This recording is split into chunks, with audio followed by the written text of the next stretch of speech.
Hello, in this video I'm going to analyze this 1950s coat, work out how you can pattern cut your own and also which details you can pick to design and draft exactly the version you want.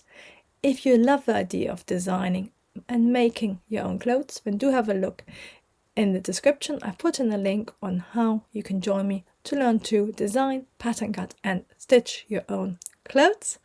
And I've also put in a link to the Pinterest board with the code so you can look at it a little bit more closely. Finally, I would love a thumbs up, and if you haven't subscribed, please do for more vintage inspiration and pattern cutting ideas. Let's have a look at this coat. So this coat is called the Candy Dad. What I'm going to do is draw the basic outline and then add the sort of details, which are the collar and lines. So from the front, what you would start with is I think it's a dolman or grown on sleeve.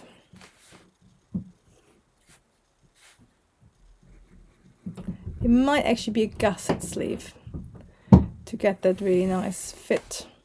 So you would start with an oversized pattern, not fully oversized, but making your basic bodice big enough you can wear it on top of a jumper or something. And then you would also do your dolman sleeve construction. What we have at the front is a V-neck with a single button stand. So what you would draft is you would enlarge your block or use a sewing pattern. And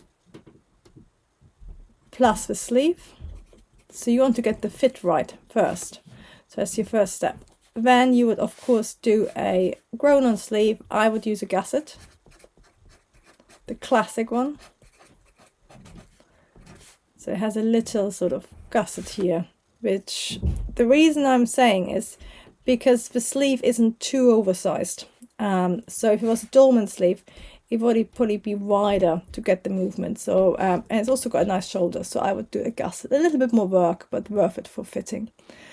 And lots of love for the collar. I agree, it's lovely. And yes, you would visually you can just, on that coat, you can just see the quality. It's going to be really nice wool. The top stitching is going to be really nice. It's going to have lots of sort of interlining, like a Popper Taylor construction. So you can just see it's going to be beautiful to wear. So that's what you start with, your block and your gusset. And then of course you also add volume to your overall coat. So the next step would be to add volume. And then I would actually try it on if you're drafting it from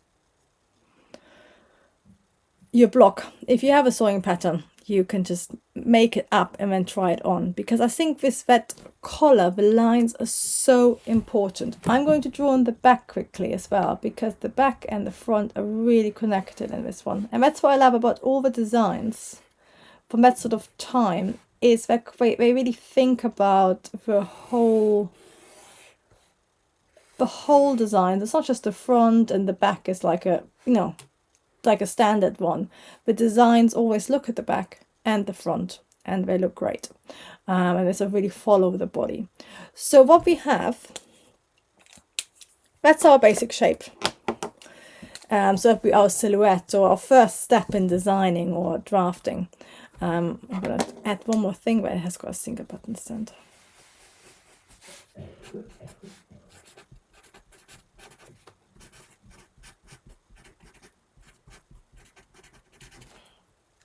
And if you have any pattern which looks like that, you can literally use that as your starting point.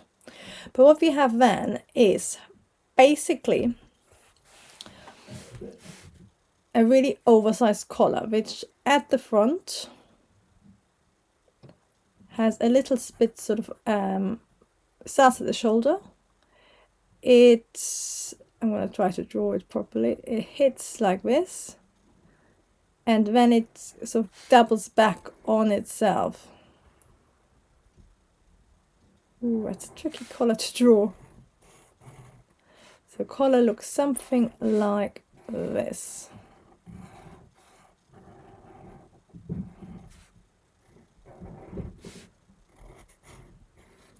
What it has really nicely at the top of the shoulder, it's got a little, it's got a seam.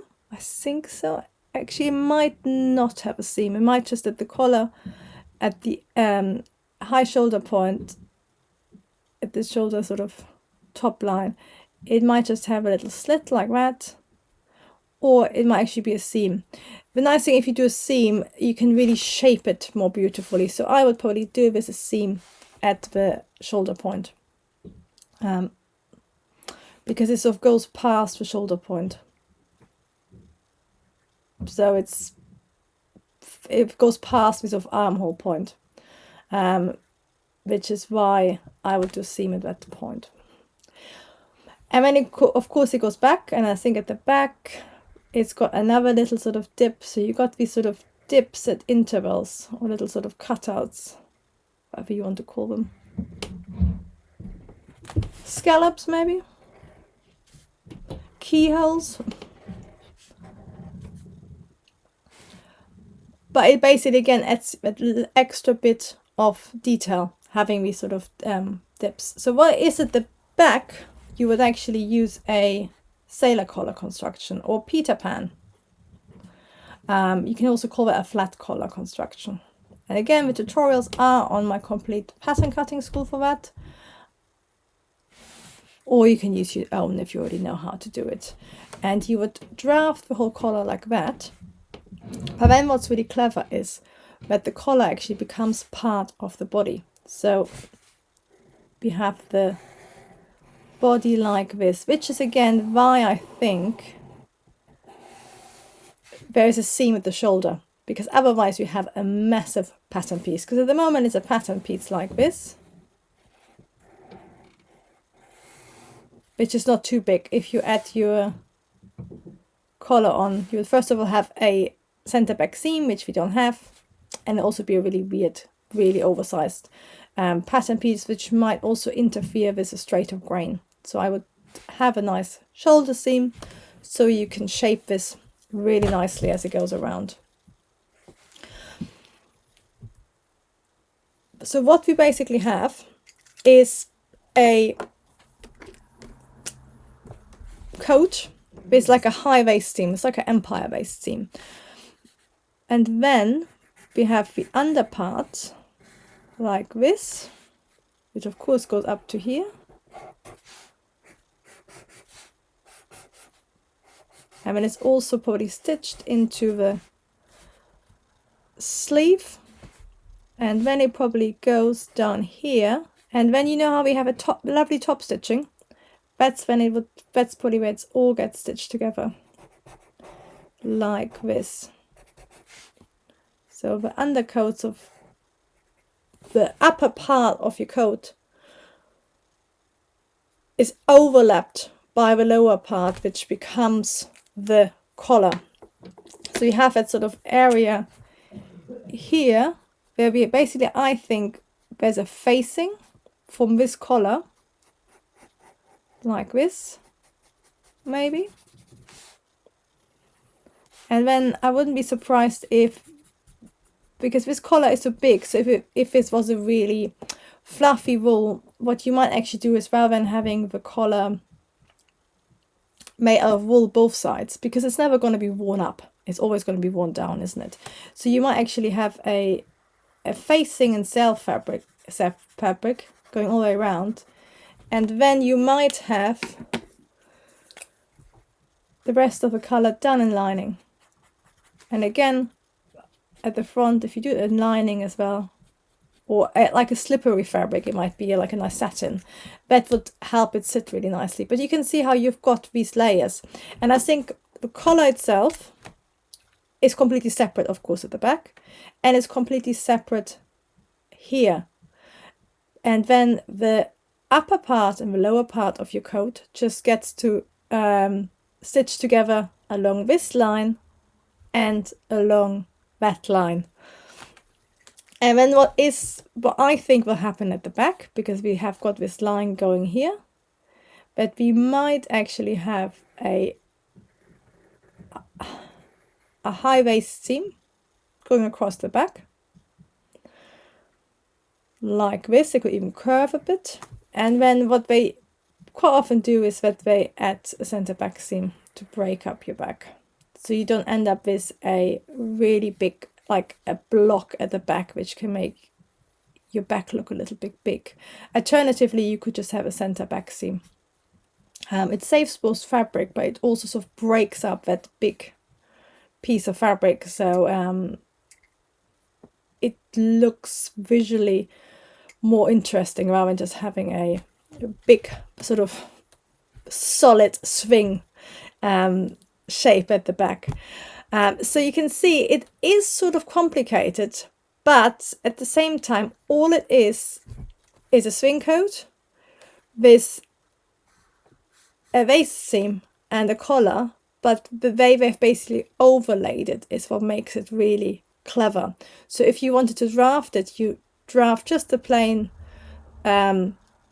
swing coat, you draft a sailor or flat collar how you want it, so quite big and with a seam so you can curve it, so it probably goes past your shoulder and armhole seam, you know, probably by 5 centimeters or something, so you want it nicely shaped, but you draft that.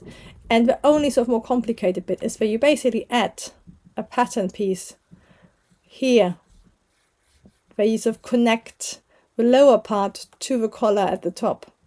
Apart from that, it's actually, the construction itself is just a classic coat, just turned really beautifully. And to finish it all off, what they've done beautifully is this sort of top stitching, and that top stitching can be used to hold everything together. So that's where the seams are actually sort of held together. So you can sort of imagine, trying to make it a little bit stronger.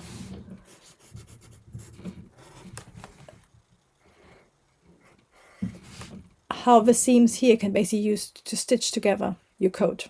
And then all you do is you add a little cuff here, which I've made a little bit bigger so it looks sort of dramatic, and you would probably tack that maybe on your underarm point so it doesn't come down. And again, that has beautiful top stitching, and then it has again